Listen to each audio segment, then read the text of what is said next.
대전, 세종, 충남 현안과 이슈를 진단하는 5시엔 대세남. 안녕하십니까. 5시엔 대세남 박명원입니다. 일용직이라도 알아봐야 하나 확실한 공지가 없어 답답합니다. 한국타이어 대전 공장에서 발생한 대형 화재로 공장 가동이 중단되면서 이렇게 소속 근로자들은 생계마저 걱정해야 하는 처지에 놓였습니다. 현재 한국타이어 대전 공장은 매일 직원들에게 전체 문자 메시지를 보내 다음날 출근 여부를 공지하고 있는데요. 공장이 언제 다시 가동될지는 감감무소식입니다. 대전 공장의 근무 인력은 약 3천여 명, 이 중 700여 명이 협력업체 파견직이고 대부분의 직원은 현재 공장 휴업으로 인해 출근 대기 상태에 있는 것인데요. 전소된 이 공장 재건은 고사하고 화재 잔해물 정리와 원인 감식, 안전 점검 등 1공장 재가동까지 필요한 후속 조치들도 산더미처럼 남아 있어서 언제 다시 일터로 나갈 수 있을지도 모르는 상황이고요. 계약직 직원들은 당장 일자리를 잃을 수 있다는 이런 불안감마저 쌓이고 있습니다. 한편 한국타이어 대전 공장 화재로 무기한 조업이 중단되면서 지역 경제에 미치는 파장도 커지고 있습니다. 200곳이 넘는 국내외 한국타이어 협력업체는 생산량을 확 줄였고요. 주변 상권은 예상치 못한 상황에 노심초사하고 있습니다.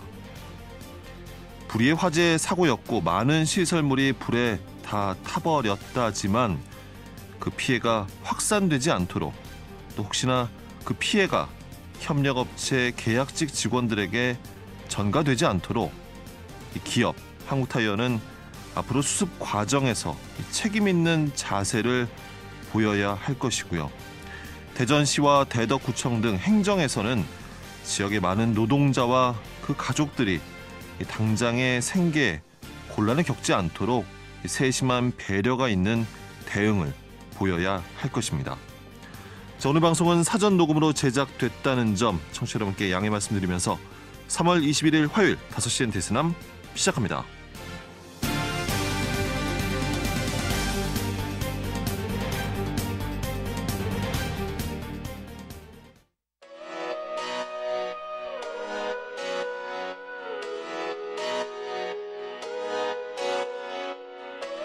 다섯시엔 대세남은 여러분의 참여로 이루어집니다.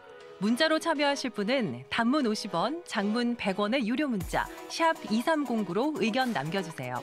KBS 대세남 유튜브 채널과 페이스북과 카카오톡 채널은 5시엔 대세남에서 무료로 참여하실 수 있습니다. 의견 보내주시는 분들께는 모바일 상품권 보내드립니다. 여러분의 뜨거운 참여 기다리겠습니다. 네, 5시엔 대세남 키워드로 보는 뉴스 브리핑 먼저 만납니다. 팟캐스트 아는 것입니다. 정진호 PD 자리에 있습니다. 정 PD 어서 오십시오. 네, 안녕하십니까. 정진호입니다. 오늘 첫 번째 키워드부터 알아볼까요? 네, 오늘 첫 번째 키워드는 답보 상태로 정해봤습니다. 네, 어떤 것이 답보 상태입니까? 네, 윤석열 정부가 출범한 지 1년 가까이 지나고 있는데요. 그런데 충청남도에 대한 그 대통령의 상당수 공약이 진척을 보지 못하고 있어서 지역의 우려가 좀 커지고 있습니다.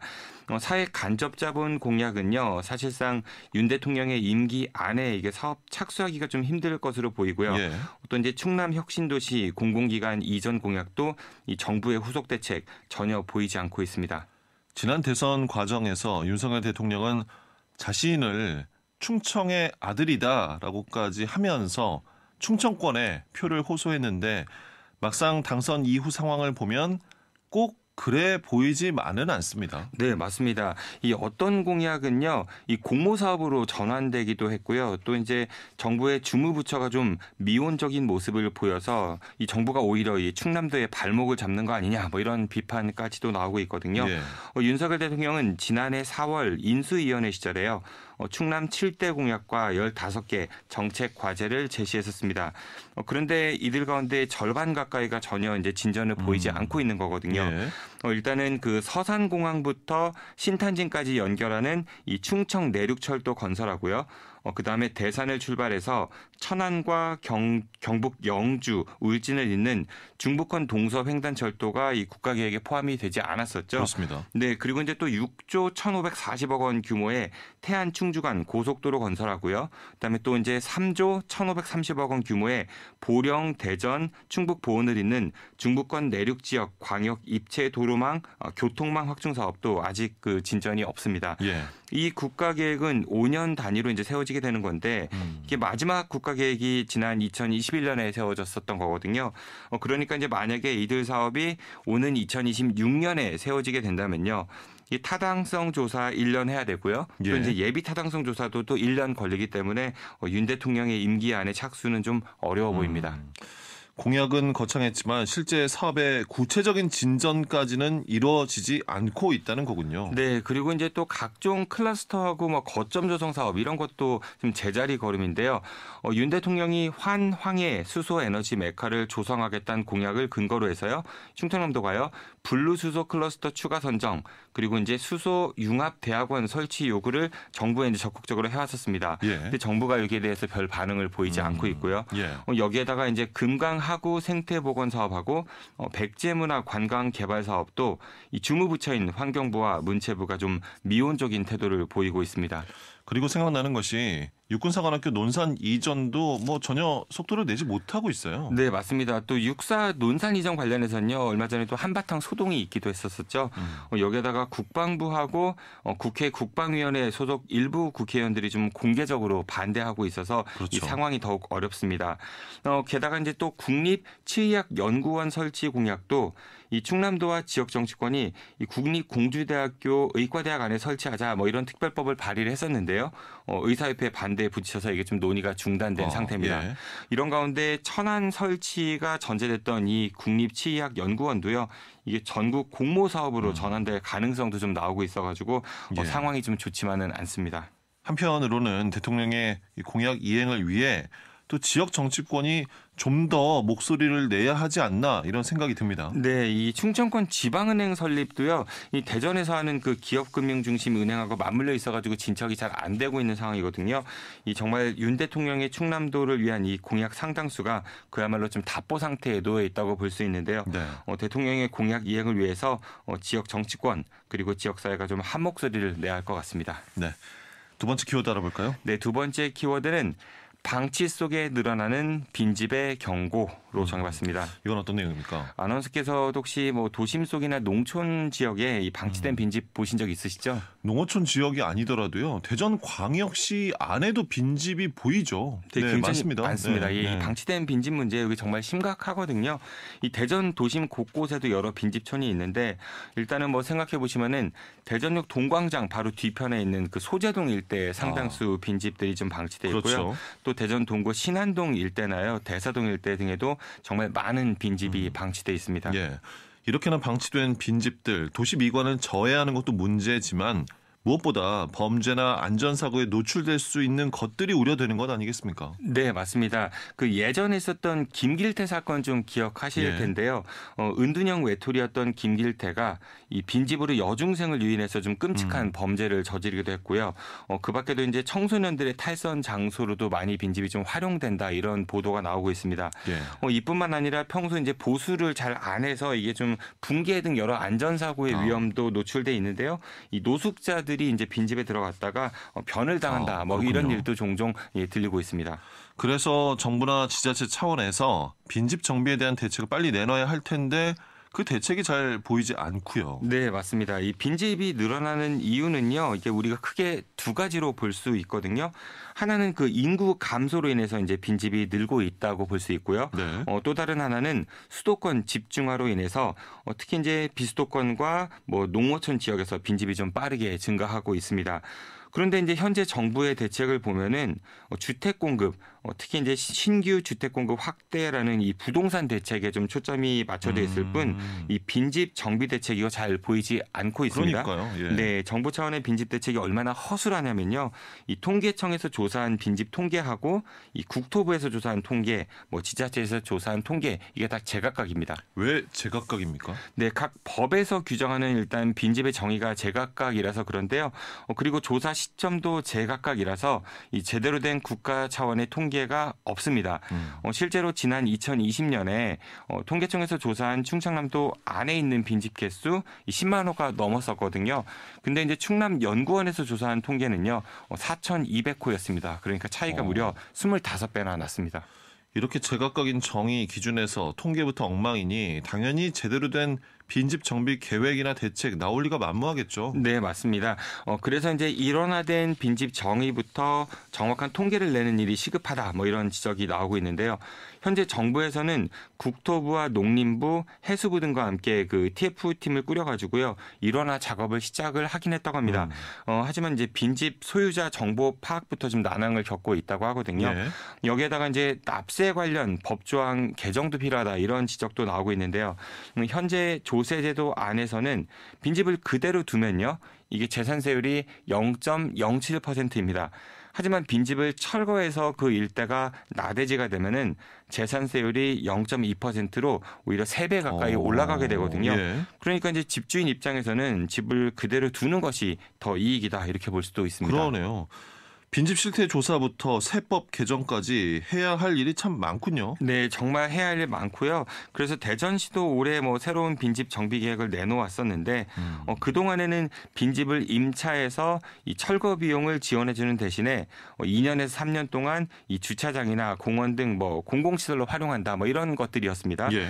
하지만 이게 이제 일시적인 거라서 대전시가 이제 올해부터는요 5개 자치구와 함께 예산 100억 원을 마련해서 5년간 40채의 빈집을 정비하겠다. 뭐 이런 계획을 내놨었습니다. 그런데 이게 그 국비 지원이 없어가지고 일단은 재원 마련이 좀 쉽지 않아 보이고요. 예. 또 정비가 시급한 빈집이 대전에만 1,700채가 넘는데 5년간 고작 40채 정비한다는 거 이거 좀 실효성이 떨어진다 이렇게도 볼 수 있을 것 같습니다. 네. 점점 늘어나고 있는 이 빈집, 도시뿐만 아니라 농어촌 지역에서도 정말 심각한 문제고요. 잠시 뒤 저녁 7시 40분 KBS 1TBS 방송되는 시사인 대세남에서 관련 내용 자세히 확인하실 수 있습니다. 청취자 여러분의 많은 시청 부탁드리면서 키워드로 보는 뉴스 브리핑 여기까지 듣겠습니다. 팟캐스트 하는 것입니다. 정진호 PD였습니다. 수고하셨습니다. 고맙습니다.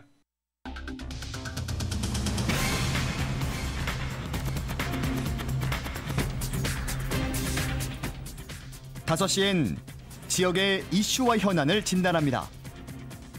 5시엔 대전, 세종, 충남 지역민의 목소리를 듣습니다. 5시엔 시사라디오, 5시엔 대세남이 있습니다. 3월 21일 화요일 5시엔 대세남 집중 인터뷰 이어집니다. 정부가 발표한 신규 국가산업단지 후보지는 모두 15곳.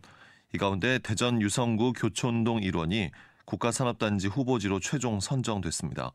대전시는 해당 부지에 나노 반도체 산업은 물론 우주항공 산업 관련 기업을 유치해 지역 경제를 지탱하는 곳으로 만들겠다는 계획이고요. 선정 발표 이후 지역 경제계는 환영의 뜻을 보이고 있는데요. 대전 상공회의소 경영지원실 경제조사팀의 천희영 과장과 관련의 내용 짚어보겠습니다. 자, 천희영 과장님 나와 계시죠? 안녕하십니까? 네, 안녕하세요. 자, 정부가 전국에 15개 국가 첨단 산업단지를 새롭게 지정을 했습니다. 보니까 이들 신규 국가 산업단지 중에서 대전이 또 가장 큰 규모더군요. 이번 대전의 국가 산업단지 선정에 대한 의미 어떻게 평가하십니까?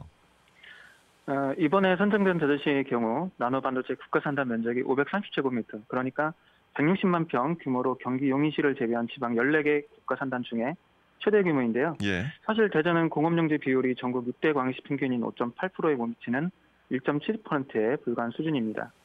그동안 산업용지 부족으로 공장 확장이나 설비 증설, 신규 투자에 어려움을 겪었던 지역 기업들에게는 매우 반가운 소식이지 않나 하는 생각입니다. 예. 무엇보다 대전의 신사업인 우주항공, 그리고 바이오메디컬, 국방산업뿐 아니라 기존 제조업의 성장에도 시너지 효과를 낼 것으로 기대해 봅니다. 예. 그 대전이 선정될 수 있었던 이유는 어떻게 보십니까? 대전에는 나노종합기술원을 비롯한 항공우주연구원, 그리고 기계연, 화학연 등 다수의 정부 출연 연구원과 민간 대기업 연구소가 배치되어 있고요. 국내 최고 수준인 3만여 박사급 인력풀이 정주해 있습니다. 이러한 점이 대전시가 가진 차별화된 강점이라 생각합니다.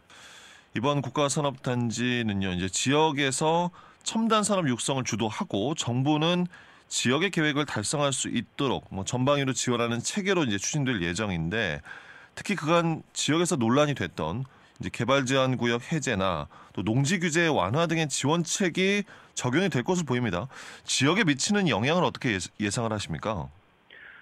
대전의 그린벨트 면적은 행정면적 대비 56.3%에 달해서 예. 서울 24.8%, 그리고 인천 7.8%, 부산 32.5%, 울산 25.3%에 비해서 월등히 높은데요. 산업용지 확보를 위해서는 그린벨트 해제가 꼭 필요한 상황입니다. 예. 네, 물론 그린벨트는 후손들을 위해서 물려줘야 할 가치이기도 하지만요. 타 지역 대비 만성적인 산업용지 부족을 겪고 있는 대전으로서는 그린벨트 일부 해제와 농지 규제 완화만이 실질적인 해결책이라 할 수 있습니다. 또한 지금 시에서는 신규 국가산단 조성으로 생산 유발 효과 6조 2천억 원, 고용 창출 효과 3만 5천여 명의 경제적 파급 효과를 기대하고 있는데, 무엇보다 산단 조성으로 우수기업 유치가 이뤄지면 지역 일자리 창출은 물론 임직원 이주로 인한 인구 증가와 이로 인한 내수 경기 활성화, 지방 세입 증가라는 선순환 경제가 될 것으로 기대합니다. 예. 기대를 말씀해 주셨는데, 그동안 대전만 보면요, 지역에 기반을 두고 있던 이제 중견 기업 등 크고 작은 기업이 대전에 빠져나가 버리는 상당히 우려되는 일도 있지 않았습니까? 지역에서 자리를 잡고 있다 했던 기업마저 떠난다는 것은 기업 입장에서 이유가 있었을 텐데, 이러한 이유나 어려움 등이 그렇다면 조금은 해소가 되는 그런 계기가 될 수 있겠습니까? 어떻습니까? 네, 그렇습니다. 안타깝게도 몇 년 전부터 대전의 햄토기업이라 할 수 있는 유명 스크린골프 회사하고 타이어 유통기업, 그리고 몇몇 제조기업들이 나름의 이유로 대전을 떠나 타 지역으로 이전하기도 했습니다. 예. 당시 기업들은 산업용지 부족과 비싼 땅값을 토로하기도 했는데요. 실제 저희 대전 상공회의소가 인근 충남북 시도와 함께 세종시 소재 산업단지 분양가를 조사하기도 했는데, 평당 분양가가 적게는 2배, 많게는 10배 이상 차이가 있다 보니 수만 평이 필요한 기업들에게는 현실적인 의사결정을 할 수밖에 없지 않았나 생각이 듭니다. 예. 하지만 이번 대전시 나노반도체 국가산단이 본격적으로 조성된다면 기업들이 탈대전 현상에 사라지게 될 것으로 봅니다. 네. 더욱이 국가산단은 일반 산단이나 도시첨단산업단지보다 저렴하게 분양받을 수 있고 정부의 세제 혜택도 더욱 크게 받을 수 있기 때문에 기업들의 반응이 좋을 것으로 예상합니다. 예. 그렇다면 이제 중요한 것이 기업 유치일 겁니다. 그러니까 대전이나 충남의 천안, 홍성 등을 보면 입지 조건이 이제 수도권과 아무래도 이제 가까우니까요. 이제 뭐 지역 간의 경쟁보다는 지역에서 이제 수도권 기업을 얼마나 끌고 올 수 있느냐가 이제 중요할 텐데, 기업 유치의 뭐 방안, 묘수랄까요? 이런 것이 있겠습니까? 어떻습니까? 네, 산단 조성과 함께 해당 위치에 기업들을 모두 유치할 수만 있다면 그보다 더 좋은 모델은 없겠죠. 하지만 수도권 기업이라든가 대전 인근의 기업들을 유치하려면 타 지역과는 차별화된 지원을 펼쳐야 할 것으로 생각합니다. 정부에서 지방 이전 기업에 대한 세제 지원 제도를 운영하고 있지만 대전시로 이전해야 하는 그런 꼭 이전할 수밖에 없는 요인을 제공해야 기업들이 움직일 것으로 생각합니다. 그렇죠. 특히 대덕 연구개발 특구가 50주년을 맞이하는데요. 대전의 나노반도체 국가산단과 그리고 대덕 특구, 그리고 카이스트와 같은 지역 대학과 벤처기업, 제조업들과의 산업형 기술 융합으로 더욱 크게 성장할 수 있다는 점을 부각해야 할 것으로 봅니다. 네. 그런데 이제 한편에서는요, 결국 이게 특정 대기업의 수도권 몰아주기나 또 상대적으로 막대한 이 수도권 투자로 해서 지방의 청년과 인재들이 또 수도권으로 쏠림이 더욱 가속화될 것이고, 첨단 기업들은 또 수도권 러시가 우려가 된다, 이런 목소리도 한편에서 나옵니다. 이 부분에 네네. 대해서는 어떻게 생각하십니까? 수도권으로의 인구 유출 현상이 몇 년 전부터 계속 지속이 돼 왔는데요. 그런 부분들을 극복하기 위해서는 지방 청년들이 지역에 정주할 수 있도록 그렇게 하드웨어 내지는 소프트웨어도 같이 지원을 해야 된다고 생각을 합니다. 네. 자, 과장님, 이번 국가산업단지가 성공하려면 어떤 것이 가장 중요한 부분일지 끝으로 정리 말씀 부탁드립니다. 국가산단은 정부가 전략산업 육성이라는 관점에서 볼 때 그린벨트 해제를 비롯한 농지 규제 완화와 산단계획 승인, 토지 이용 협의 등의 인허가 행정 절차가 신속히 추진돼야 할 것이고요. 비수도권 지자체의 그린벨트 해제 권한이 기존 약 10만 평에서 30만 평 규모로 완화되는 만큼 성공적인 국가산단 조성을 위해서는 대전시의 적극적인 행정 지원이 필요합니다. 무엇보다 한정된 정부 예산으로 타 지역과의 경쟁에서 앞서가려면 대전시가 어떻게 반도체 관련 기업들을 유치할 것인지 당근책 제시와 함께 구체적인 로드맵 마련이 되어야 될 것이고요. 예. 지역과 수도권의 우수한 인력을 어떻게 확보할 수 있는가에 대한 고민이 필요하다고 봅니다. 하드웨어가 아무리 잘 갖춰져 있어도 시스템을 구동하는 소프트웨어가 작동되지 않으면 빈 껍데기에 불과하니까요. 전국의 젊은 능력 있는 인재들이 대전에 모일 수 있도록 각계 전문가분들의 의견을 수렴하고 이들의 정주 여건을 개선하는 것도 중요하다고 생각합니다. 대전시가 지향하는 인류 경제 도시를 넘어서 실리콘밸리를 앞서는 도시로 성장했으면 하는 바람입니다. 예. 자, 바람까지 오늘 말씀 여기까지 듣겠습니다. 연결 감사합니다. 예, 감사합니다. 자, 집중 인터뷰. 지역 경제계가 바라보는 대전 국가산업단지 선정의 의미와 또 앞으로의 방향성 등에 대해서 대전 상공회의소 경영지원실 경제조사팀의 천희영 과장과 짚어봤습니다.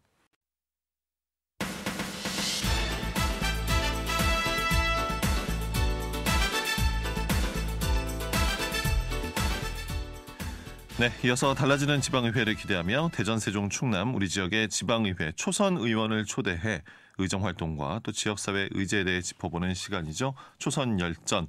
자, 오늘 만나볼 초선 의원 대전 동구의회 더불어민주당 소속의 정용 의원입니다. 의원님 어서 오십시오. 네, 안녕하세요. 네, 먼저 청취자 여러분께 간단한 소개와 인사 말씀 부탁드립니다. 네, 안녕하세요. 대전 동구의 지역 발전과 주민 복지를 위해서 일하고 있는 더불어민주당 소속 동구의원 정용입니다. 안녕하세요. 네, 어서 오십시오. 의원님 그 구의회 입성 전까지의 이력을 보니까 신용현 전 의원의 옆에서 이제 비서관, 또 장철민 의원의 또 비서관 활동을 하셨더라고요. 네. 예.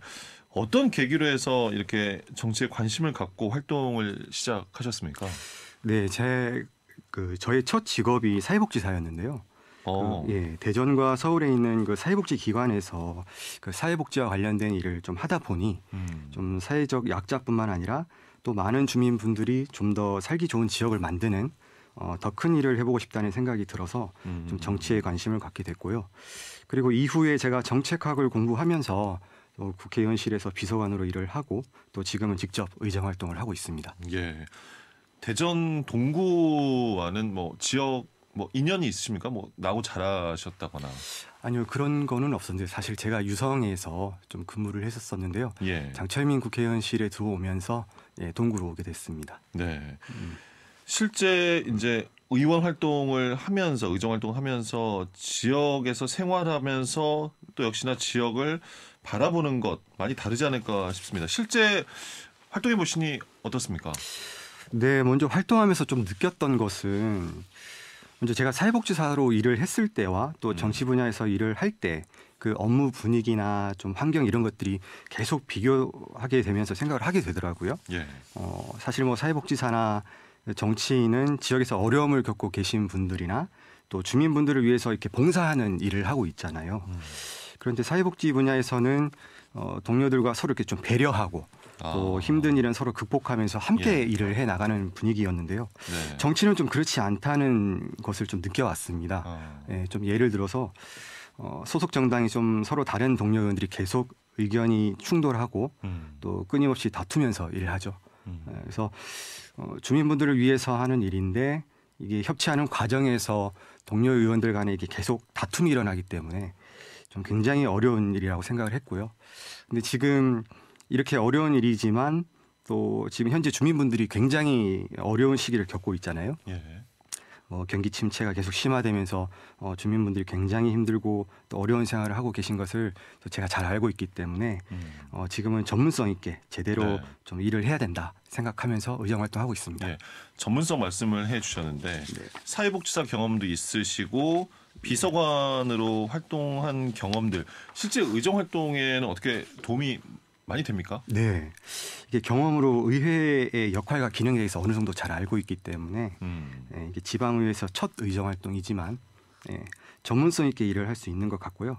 또 이게 지역 현안을 해결하는 방법이라든지 예. 또 주민분들의 다양한 의견을 듣고 또 그것을 좀 정책으로 만들 때 좀 더 체계적으로 일을 할 수 있도록 이렇게 트레이닝 되어 있기 때문에 네. 예, 국회의원실 비서관으로 일했던 경험이 좀 의정 활동에 큰 도움이 되고 있다고 생각합니다. 예.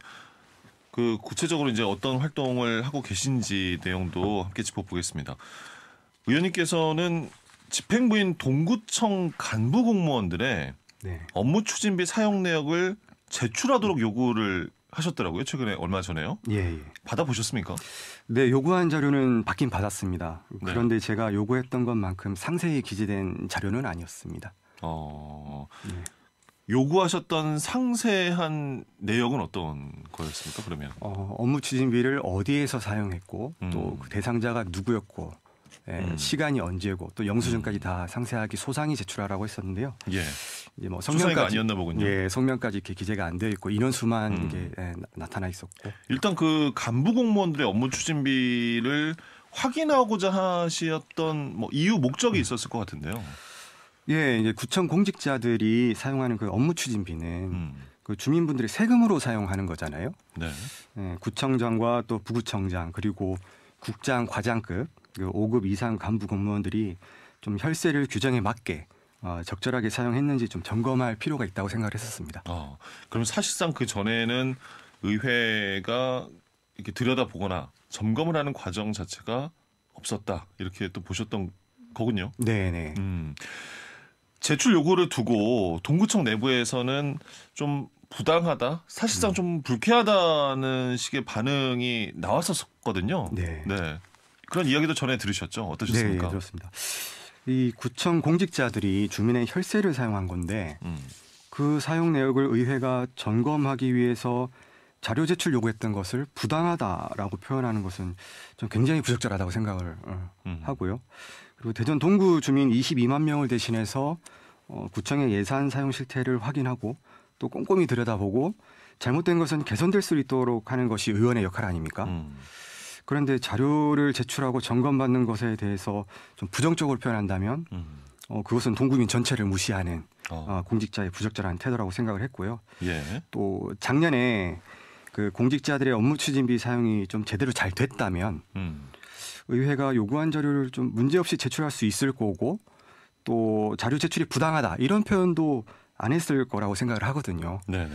그런데 부당하다라는 좀 입장이 나왔다고 하니 집행부에서는 그러니까 의원들도 본인들의 업무 추진비 사용이 제대로 되고 있는지 허물이 있을 수 있는 건데 이렇게 하는 것이 약간 부당하다 이런 내용이었던 것 같거든요. 네, 물론 의회에서도 업무 추진비를 잘 사용해야 되겠죠. 뭐 시민사회 단체에서도 뭐 보고 있고 하니까 그리고 실제로 또 의원들의 업무 추진비 사용이 좀 잘못된 것도 일부 발견이 됐고요. 또 의회가 스스로 좀 자정 적용을 해서 좀 청렴하게 쓸 수 있도록 해야 된다 생각을 하고요. 마찬가지로 집행부도 좀 국민의 혈세이기 때문에 주민의 혈세이기 때문에 제대로 사용될 수 있는지 의회가 점검하는 건 당연하다고 생각을 합니다. 네, 그 받아보신 내역에서는 뭐 문제가 있다거나 추가 확인이 필요하다거나 개선이 필요하다라는 것들 좀 발견을 하셨습니까? 그러면 지금은 제가 계속 들여다보고 있습니다. 좀 의심 가는 것들이 있긴 한데 제가 조금 더 자세히 좀 들여다봐야 될 것 같습니다. 이렇게 들여다보는 것만으로도 상당히 좀 의미가 있다 이렇게 보시는 거군요. 그러면요? 저는 그렇습니다. 그러니까 구청에서 공무원들이 이런 주민들의 혈세를 사용한 것에 대해서 좀 제대로 잘 사용할 수 있도록 경각심을 주는 계기가 되지 않았나. 사실 그 목적이기도 했습니다. 네. 주민들을 대표로 해서 주민의 대표인 구의원이 당연히 이제 해야 되는 역할이 아닌가 하는 생각 저도 동의하는 생각이 들고요.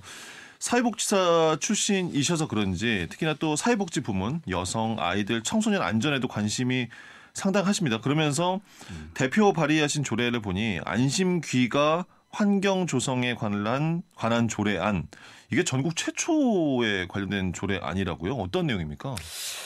예, 일단 동구 지역의 아동 청소년과 여성들이 각종 범죄와 사고 위험으로부터 좀 사전에 예방하고 또 안전하게 귀가할 수 있는 환경을 좀 조성하고 제도적 기반을 마련하기 위해서 만든 조례인데요. 예. 특히 원룸촌이나 대학가 또 1인 가구 밀집 지역과 같은 그 범죄 취약 지역에서 전문성 있는 안심귀가 도우미의 그 야간 순찰로 좀 범죄 피해를 예방하고 또 CCTV나 뭐 보안 등 비상벨 같은 안전시설물을 좀 설치할 수 있도록 했고요. 예. 특히나 또 제가 중요하게 생각한 게 학업으로 늦게 귀가하게 되는 여학생이나 또 야간 근무를 하고 귀가하게 되는 여성 직장인들이 있죠. 좀 야간의 범죄로부터 보호하고 안전하게 귀가할 수 있도록 하는 내용입니다. 서구나 유성구에 비해서 관련 인프라가 좀 많이 부족하다라고 느끼십니까? 맞습니다. 예. 유성에는 굉장히 좀 잘 되어 있는 편이라고 저는 느꼈었는데요. 아무래도 동구 지역에는 부족한 부분이 많이 있는 것 같습니다. 안시 비상벨 같은 경우에도 턱없이 부족한 그런 상황이고요. 네네. 아동, 청소년 또 뭐 여성 이런 사회적 좀 취약할 수 있는 이들을 위한 좀 지원 이런 거 관련해서 또 준비하고 계신 조례가 있습니까? 어떻습니까?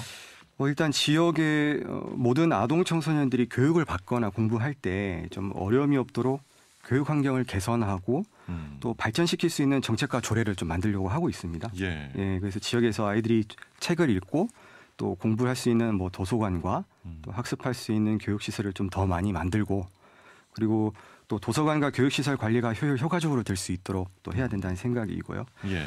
그리고 또 뿐만 아니라 예체능 분야도 좀 배움의 기회가 좀 확대될 수 있도록 지원 정책을 마련하면서 전체적으로 우리 지역의 교육 인프라가 체계적으로 좀 잘 갖춰질 수 있도록 하려고 합니다. 예. 그 역시 좀 동구가 대전의 다른 자치구에 비해서 아무래도 좀 열악하다 이렇게 또 느끼신 게 계기가 되지 않나 싶은데요. 맞습니다. 네, 네, 알겠습니다. 네. 남은 임기가 이제 더 많습니다. 끝으로 앞으로 남은 임기 동안 어떤 동구를 만들고 싶으신지, 어떤 또 구의원으로서 주민들에게 기억되고 싶으신지 목표, 뭐 바람 끝으로 듣겠습니다. 일단 저는 동구가 복지와 교육 지원이 체계적으로 이루어질 수 있는 또 그렇게 이거 다시 하겠습니다. 네, 괜찮습니다. 네네. 저는 동구가 복지와 교육 지원이 체계적으로 좀 이루어질 수 있도록 해서 좀 아동과 청소년들이 좀 잘 성장할 수 있는 그런 지역으로 만들고 싶고요. 또 뿐만 아니라 아동 청소년이 좀 안전하고 여성들이 안심하고 살 수 있는 그런 좀 지역으로 만들고 싶습니다. 또 주민이 살기 좋은 지역을 만들어야 또 인구가 줄어드는 것을 또 막을 수 있고 또 인구가 유입이 되면 기업 경제도 좀 활성화되면서 또 여러 가지 긍정적인 효과가 나타난다고 생각하기 때문에 더 발전되는 또 살기 좋은 동구를 만들고 싶고요. 예. 그리고 또 제가 마지막으로 또 드리고 싶은 말씀은 제가 지금 정책을 공부하면서 일을 하고 있거든요. 지방의원은 민원만 처리하는 사람이 돼서는 안 된다고 생각을 합니다. 그래서 공부도 많이 하고 또 전문성을 또 키워야 지방이 더 발전될 수 있다고 생각을 하고요. 예.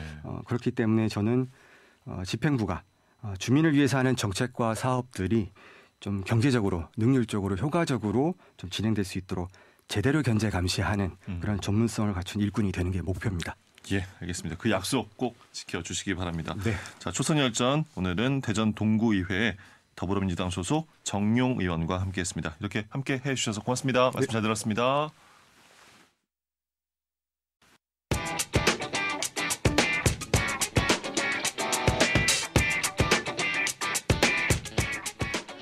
네, 이어서 바른 시각으로 보는 바른 경제. 오늘은 격주로요. 부동산 현안을 짚어드리고 또 부동산에 대한 바른 이해를 도와드리는 바른 경제 부동산입니다. 대전과학기술대학교 금융부동산행정과 박유석 교수와 오늘도 함께하겠습니다. 교수님 어서 오십시오. 네, 안녕하십니까. 자, 지난 시간에 부동산 경매를 주제로 최근 경매 흐름 등도 짚어봤고요. 또 임차인의 주택이 경매로 넘어갔을 때 어떻게 하면 좀 피해를 줄일 수 있을지 등의 좀 현실적으로 도움이 되는 정보도 우리가 알아봤는데 지난 시간에 이어서 경매를 통해 낙찰을 이제 받고자 할 때에 대해서 짚어보도록 하겠습니다. 일단 딱 생각했을 때 경매라는 게 일반 거래보다 낮은 가격에 이제 할 수 있는 거잖아요. 그런 장점이 또 분명해서 그래서 사람들이 좀 모이는 거 아니겠습니까? 네, 그렇습니다. 일반적으로 우리가 부동산 경매라고 한다면 시세보다 좀 저렴한 가격으로 부동산을 취득할 수 있다라는 그렇죠. 장점이 있습니다. 예. 특히나 요즘같이 어떻게 보면 부동산 가격이 하락은 하고 있지만 우리 일반 대중들, 일반 소비자가 생각하는 가격 수준보다는 높다라고 판단이 되죠. 그래서 네. 지금 현재 거래가 잘 이루어지지 않고 있는데 이런 부동산 경매라든지 아니면 우리가 시장에서도 이제 급매물 있죠. 이런 위주로는 좀 거래가 되고 있는 걸 좀 볼 수가 있습니다. 예. 근데 이제 중요한 부분은 이제 어쨌든 조금 저렴하게 사는 방법으로 경매를 선택을 하셨는데 이 경매를 한다는 게 이게 또 생각보다 조금 복잡한 일이 될 수가 있거든요. 네. 물론 가격적인 측면만 본다면 유리한 것이 사실이나 그러지 못하는 경우도 있고 막상 경매에 참여를 했는데 이게 알아보니까 일반 시장 가격보다도 훨씬 더 비싸게 또 가격을 지불해야 되는 또 그런 상황이 발생할 수도 있습니다. 그래서 내가 보증금을 포기하게 되는 이런 상황도 좀 발생하게 되는데요. 이렇게 매각 대금을 납부하지 않는다라고 하는 것이 이제 말하자면 계약금 같은 거를 경매에 넣지만 다시 잔금을 지급하지 않는 경우 이런 경우가 있는데 그런 게 또 5에서 한 7% 정도 지금 되고 있어요. 그러다 보니까 경매에 처음 참여하시는 이제 초보자라고 좀 볼 수 있겠죠. 그런 분들은 아무래도 전문적인 지식이나 아니면 전문가들하고 같이 상의를 해서 경매에 참여하시는 것이 어떻게 보면 실패를 줄일 수 있는 방법이다라고 말씀드릴 수 있겠습니다. 예. 조금 복잡하다고 해주셨지만 많은 분들께서는 사실 경매에 대해서 잘 모르세요. 경험도 대부분이 갖지 않고 계시니까요. 근데 경매라는 게 그렇게 싸게 거래가 된단 말이야 하면은 당연히 누구나 다 경매를 해야 하는 거지만 그렇지 않은 게 또 현실인 거잖아요. 그러니까 경매라는 게 저렴한 가격 이게 다가 아니라는 거잖아요. 네, 그렇습니다. 기본적으로는 우리가 시장 가격이라는 게 좀 있고요. 경매라는 거는 이제 채무를 가지고 있는 분이 채권자에게 이제 변제를 하지 못해가지고 넘어가는 경우가 좀 대부분이죠. 근데 그런 경우에 어떻게 보면은 기본적으로는 뭐 예를 들어서 일반 시장에 그냥 내놔서 파는 게 어떤 채권을 보존하는데 유리하다고 볼 수도 있겠지만 경매라는 거는 최고가가 낙찰이 되는 구조예요. 그러니까 법원 입장에서도 채무자와 채권자를 다 고려하는 어떤 행위입니다. 그런데 거기에 이제 법률적 요소가 들어가다 보니까 우리가 조금 복잡해지는데요. 특히나 이제 경매 시작이 되는 이제 감정가가 있겠죠. 이제 이 아파트를 예를 들어서 아파트가 경매 왔다 치면 이 아파트를 얼마에 하겠습니까? 얼마에 가격을 시작하겠습니까? 라는 감정가라는 게 존재를 하게 되는데요. 이 감정가라는 게 시장 가격하고 좀 괴리가 있을 수가 있습니다. 예를 들어서 상승기에는 시장의 상황을 좀 유연하게 빠르게 대응하지를 못하기 때문에 상승기에는 가격이 조금 저렴할 수 있겠지만 하락기에는 오히려 시장 가격은 계속 떨어지고 있는데 떨어지기 전 가격이 감정가로 네. 책정이 되는 경우도 있을 수가 있겠죠. 그러다 보면 시세보다 높은 가격에서 시작이 돼서 뭐 물론 그거보다는 낮은 가격으로 낙찰이 되겠지만 오히려 이제 시장 가격을 높게 사는 경우가 발생할 수도 있고요. 예. 뭐 좋은 입장이 있죠. 또 긍정적인 부분에서는 또 유찰이라는 게 있습니다. 경매를 시작을 했는데 뭐 입찰을 아무도 안 한다든지 이래서 네. 유찰이 될 경우에는 또 감정가가 시작이 재경매를 하면서 낮아지거든요. 유찰이 되면 다음 경매에서 일단 기본적으로 가격이 20, 30% 정도 낮아지기 때문에 또 그래서 유리한 가격적인 측면도 좀 있는 거죠. 근데 우리가 어떻게 보면 불리하다 아니면 유리하다 이런 게 다 가지고 있는 것이 경매인데 유리한 측면만 부각이 되다 보니까 경매에 대해서 경매라면 싸게 사는 거 아니야? 라고 많은 분들이 생각을 하시게 됩니다. 근데 다만 경매에 참여할 때는 조금 공부도 필요하고 알아보시는 게 좀 필요하다고 말씀드리고 싶습니다. 법률적인 요소도 들어간다는 말씀 교수님께서 해주셨어요. 경매에서 일단 가장 중요한 첫걸음이라고 해야 될까요? 그거를 이제 권리 분석 이라고 합니다. 권리 분석 어떤 겁니까? 뭐 경매에서 권리 분석이라고 하는 거는 뭐 시작과 끝이다라고 얘기할 수 있습니다. 권리 분석이 잘 된 어떤 경매 물건에 대해서는 앞서 말씀드렸던 것처럼 어떤 경제적 이득을 많이 얻으실 수가 있습니다. 그래서 기본적으로는 권리 분석이라고 하는 것이 우리가 이제 경매에 물건이 나오게 되면 이제 낙찰을 받으려고 서로 입찰들을 하시죠. 그럼 입찰자의 입장에서 보는 겁니다. 경매는 각자의 입장이 중요하거든요. 우리가 지난 시간에 그 경매 물건에 사는 세입자에 대해서 얘기를 나눴다면 지금 낙찰자의 입장에서 본다면 또 다른 문제가 돼요.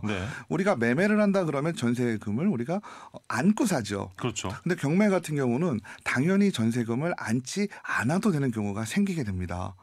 좀 복잡하지요. 예. 그래서 이거를 말소 기준 권리라고 하는데요. 말소 기준 권리라는 그러니까 날짜 순으로 어떤 여러 가지 법률적 권리들이 있는데 기준이 되는 권리 이후에 있는 권리들은 그 물건을 낙찰받은 자가 우리가 매매해서 전세를 안고 사는 것이 아니라 그 물건에 대해서는 내가 쉽게 얘기하면 변제를 해줄 의무가 없어져요. 그러니까 말소 기준 권리를 중심으로 해서 그 이후에 있는 권리들은 내가 물어줄 필요가 없고 예. 그거보다 앞에 있는 뭐 전세권이라든지 이런 게 있다면 그 전세권은 우리 매매처럼 안아야 되는 거예요. 근데 이 차이가 커지죠. 이거를 제대로 분석을 하지 못한다라고 친다면 나는 당연히 내가 물어줘야 될 돈, 내가 변제를 해야 될 돈이 없다라고 생각하고 시세보다 1억 싸네 해서 들어갔는데 거기 전세금을 2억을 물어줘야 돼요. 아, 그러니까 물건마다 경매 물건마다 상황이 다 다르다 이렇게 이해하면 되는 겁니까? 맞습니다. 그래서 예를 들어서 아무런 권리가 있지 않은 깨끗한 물건이라면 뭐 고민하실 게 없어요. 그냥 시세 가격 우리가 시세를 좀 알아보고 그 시세보다 뭐 20% 30% 저렴하다. 그럼 사가지고 제가 뭐 세금 내고 해도 조금 단순하네요. 이익을 일반적인 거래 비슷하게 생각하면 할 수 되네요. 있겠죠. 그나마. 근데 네. 여기에 뭐 근저당권이라든지 전세권이라든지 또 전세권이나 근저당권은 보이는 권리인데요. 또 보이지 않는 권리들이 좀 있을 수 있어요. 임차권이라든지 예. 이런 부분들이 우리가 좀 따져봐야 된다는 얘기죠. 그래서 경매에서 우리가 조금 조심해야 될 부분이 이제 이런 점이다. 이런 정보들은 그래도 쉽게 우리가 찾아보고 접근할 수는 있습니까? 가장 좋은 거는 우리가 이제 등기부 등본이라는 게 있죠. 그렇죠. 등기부 등본이라고 하는 것에 보면 크게 이제 세 파트로 나누게 되는데요. 이제 표제부, 갑구, 을구 이렇게 납니다. 갑을 하는 이제 구라고 표현을 하더라고요. 네. 근데 표제부라고 하는 거는 이제 그 물건에 대한 전체적인 설명입니다. 면적이 어떻게 되고 몇 층이고 구조가 어떻게 돼 있는지 이런 부분이고요. 갑구라고 하는 데는 이제 소유권, 누구의 건지 그리고 그 소유권의 권리가 걸려 있는지. 우리가 부동산이라고 하는 게 부동산의 특징이 여러 가지가 있잖아요. 우선 또 비싸고 어떻게 보면 담보 물건으로 아주 활용도가 좋지요. 그렇죠. 그러다 보니까 소유권에 대해서 예를 들어서 권리를 설정을 했다든지 아니면 소유권 이외의 권리를 또 설정하는 경우가 있습니다. 그래서 소유권에 관한 부분은 갑구에서 정리를 하게 돼 있고 소유권 이외에 관한 권리는 이제 을구에서 정리를 하게 되어 있죠. 그래서 이런 등기부 등본 내용을 잘 살펴보시면 기본적인 권리 관계는 어느 정도 파악이 됩니다. 근데 이게 경매에서 가장 문제가 되는 게 뭐냐면 등기부 등본에 나오지 않는 것들이 있어요. 예를 들어서 임차권. 나오지 않는 것도 있어요? 네. 예. 임차권이라든지 혹은 우리가 대표적인 게 뭐가 있냐면 유치권이라는 게 있어요. 유치권이라고 하는 거는 지나가시다 보면 건물 같은 거에 빨간색 페인트로 유치권 실행 중, 예. 행사 중 네. 이렇게 써 있는 거 있을 수 있어요. 네. 유치권도 인정이 되는 권리거든요. 인정이 된다는 건 낙찰자가 물어줘야 되는 권리예요. 근데 등기부 등본에는 안 나온다고요? 네, 등기부 등본에 나오지는 않습니다. 왜냐하면 이거는 부동산에 관한 권리라기보다는 뭐 예를 들어서 우리가 벽에 페인트 칠을 해줬어요. 제가 업체인데 근데 그 건물주가 그 페인트 가격을 주질 않아요. 예. 근데 일반적으로 우리가 물건을 납품했다고 하면 그래도 갖고 오면 어느 정도는 손해가 제가 보전이 될 텐데 페인트 칠한 거는 어떻게 할 수가 페인트를 없네요. 할 수가 네. 없잖아요. 네. 이럴 경우에 유치권을 실행하게 됩니다. 그러면 어떻게 확인을 하죠? 그러면? 그러니까 가장 중요한 게 우리가 경매를 진행한다 그러면 임장 활동이라고 해서 그 물건을 직접 가보는 겁니다. 그래서 그런 권리가 공시가 돼요. 우리가 공시라고 표현해요. 지금 등기부 등본도 문서로서 공시가 되는 거고 유치권도 공공적으로 알리는 거기 때문에 그렇게 유치권 실행 중 행사 중이라는 뭐 빨간 문구가 있다 그러면 다시 또 권리 분석을 하셔야 되는 거예요. 예. 그래서 이런 것들이 있기 때문에 경매를 우리가 저렴한 가격으로 인해서 쉽게 접근해야 되겠다라는 생각을 하지만 이런 부분은 조심하셔야 되는 부분도 있고요. 우리가 보통 내가 뭐 전세 계약을 한다거나 매매 계약을 하면 네네. 부동산 그 중개업 하시는 분한테 이게 대략적으로 다 도움을 받아서 대부분 하잖아요. 네, 그러니까 맞습니다. 나는 가격만 결정하면 그 다음에 전반적인 뭐 이런 고려한 사항들은 저도 이제 그렇지만 네네네. 부동산에서 이건 이렇고 이렇고 다 설명해 주신단 말이죠. 네네. 경매도 이렇게 대신 해주는 분들이 있습니까? 네, 경매도 우리 뭐 법원 앞에 경매는 법원에서 진행이 되잖아요. 법원에 가면 부동산 경매 정보라든지 여러 컨설팅 회사들이 있습니다. 그리고 네. 인터넷에도 있어요. 이제 사이트를 통해서. 물론 우리가 경매에 처음 진입한다 그러면 대법원 사이트에서 경매 물건 확인을 하고 거기에 이제 일정 부분에 대한 권리 분석은 또 되어 있어요. 뭐 예를 들어서 조금 판 얘기지만 뭐 인수돼야 된다, 인수하지 않아야 되는 권리라든지 아니면 배당을 신청했다 안 했다 이런 부분들이 좀 있거든요. 그래서 다 말씀을 못 드리니까 이런 부분들이 있지만 어쨌든 업체를 통하시게 되면 일정 수수료를 내시게 되겠지만 그래도 조금 유리하게 어떻게 보면 큰 문제 없이 경매에 참여하실 수는 있게 됩니다. 그리고 또 공인중개사들 같은 경우, 기업 공인중개사 같은 경우가 이제 매수 신청 대리인이라는 교육을 받게 되면 경매에 대신해서 참여해주는 제도도 잘 마련되어 있거든요. 그러다 보니까 부동산 경매업체라든지 아니면 공인중개사를 통해서 경매에 참여하시는 게 훨씬 하나의 더 방법이 실패를 줄일 수 있는 방법이라고 생각이 됩니다. 우리가 이제 또 추가적으로 주의해야 될 점들 또 짚어보자면 집 계약할 때 근저당 있는 집은 피해야 한다. 우리 쉽게 이야기들을 합니다. 네. 요즘 뭐 높은 가격 때문에 대출 없이 집 사는 사람 뭐 거의 없는 거잖아요. 대부분 이제 근저당이 다 물건에 잡혀 있는 건데 경매에도 이게 영향이 있나요? 근저당이라고 하는 것은 우선 용어를 조금 정확하게 아는 게 좋을 것 같아요. 근저당이라는 게 정확하게 어떤 의미인지 잘 모르시잖아요. 저당이 들어 있으니까 뭐 대출을 했다든지 뭐 잡혔다든지 이런 느낌인데. 그걸 통칭하는 거 아니에요? 네, 통칭하는 건데 예를 들어서 제가 뭐 진행자분에게 1억 원을 빌려드렸는데 한 달에 1,000만 원을 갚고 2달에 이제 1,000만 원씩 계속 매달 1,000만 원씩 10개월에서 받기로 했어요. 이러면 제가 아파트를 갖고 계실 테니 저당을 걸을 거 아니에요. 원래는 저당권 설정을 해야 됩니다.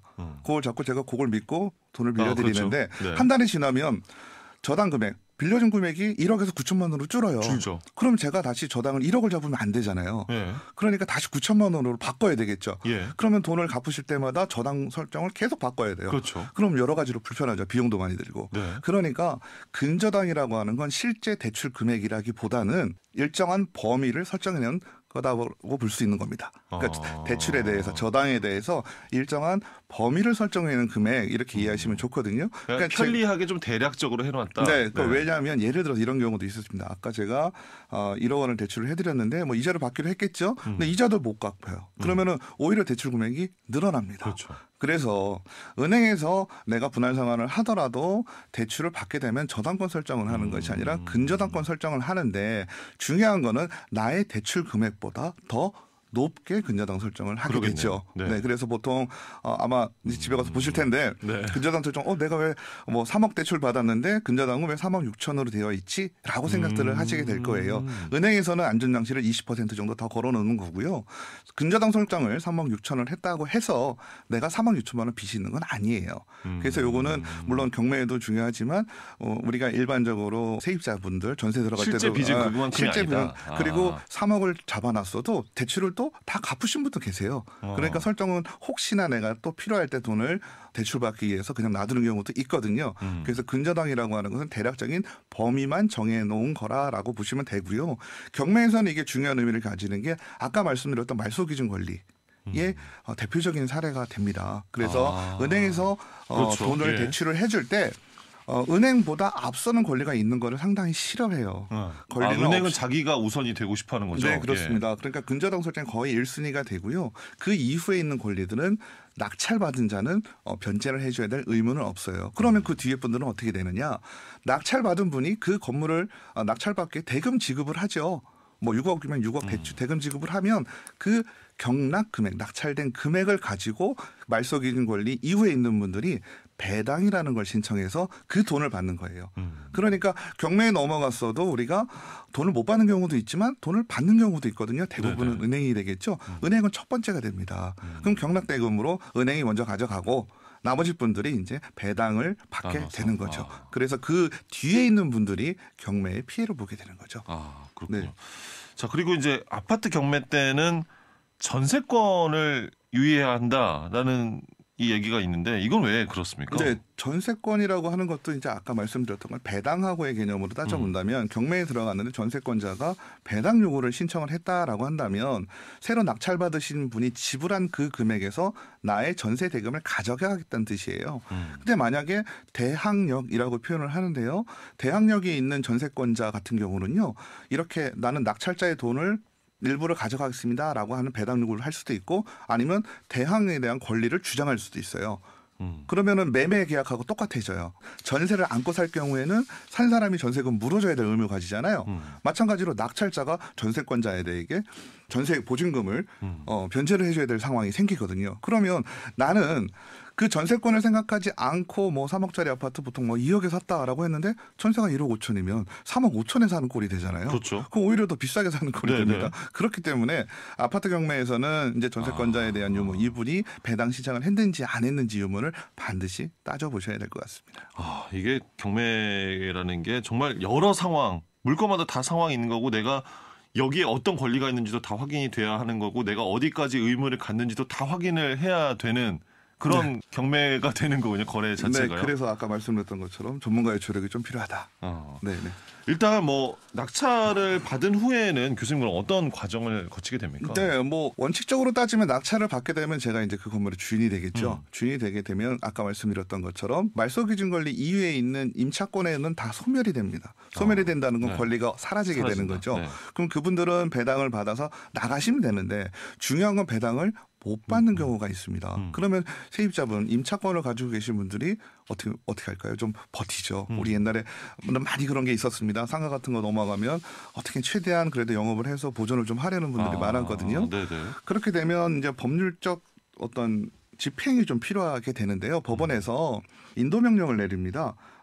우리가 이제 권리가 없는 세입자들의 그 부동산을 낙찰받은 자가 인도할 수 있도록 하는데 그 인도 명령도 제대로 되지 않을 경우에는 이제 최종적으로는 이제 명도 소송까지도 가야 될 상황이 생겨요. 명도라고 하는 것이 우리가 쉽게 얘기하면 이제 나가라거든요. 네, 우리가 이제 경매로 넘어가는 경우도 있고 예를 들어 세입자가 그런 경우도 있습니다. 예를 들어서 월세를 내지 않아요. 월세를 내지 않고 보증금도 다 까먹고 나가지 않는 경우면 우선은 나가라고 나는 그 부동산 내가 다시 하겠다라고 얘기를 해야 되잖아요. 집주인 네네. 입장에서 나가지 않는 경우가 있죠. 어렵네요. 네, 이런 너무 경우에는 어려운 상황이 되겠는데요. 예. 네, 명도 소송까지도 가야 될 상황이 되고 있고요. 또 강제 집행이 되는 경우도 있습니다. 명도 소송 후에 그러면은 우리 뭐 과거에 요즘은 거의 없는데요. 과거에 뭐 드라마나 이런 데서 보면은 이렇게 법원에서 나와서 강제로 이렇게 집 빼내고 뭐 이런 경우 그렇죠. 있잖아요. 예. 그게 이제 강제 집행까지도 가게 되는 상황이 발생을 합니다. 근데 가장 부드러운 거는 여러 가지로 각 주체들이 원하는 게 이루어지면 그래도 인도는 좀 부드럽게 이루어지는 경우가 최근에는 많이 있습니다. 네, 네네. 알겠습니다.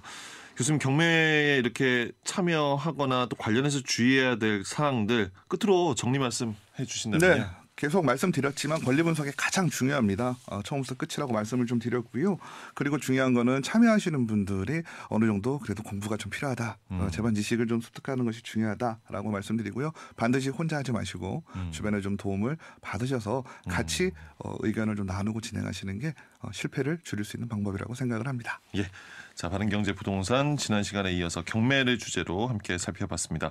대전과학기술대학교 금융부동산행정과 박유석 교수였습니다. 교수님 고맙습니다. 네, 감사합니다. 5시엔 대세남 오늘 끝곡 블랙핑크의 스테이 준비했습니다. 이 노래 전해드리면서 저도 인사드립니다. 지금까지 황명원이었습니다.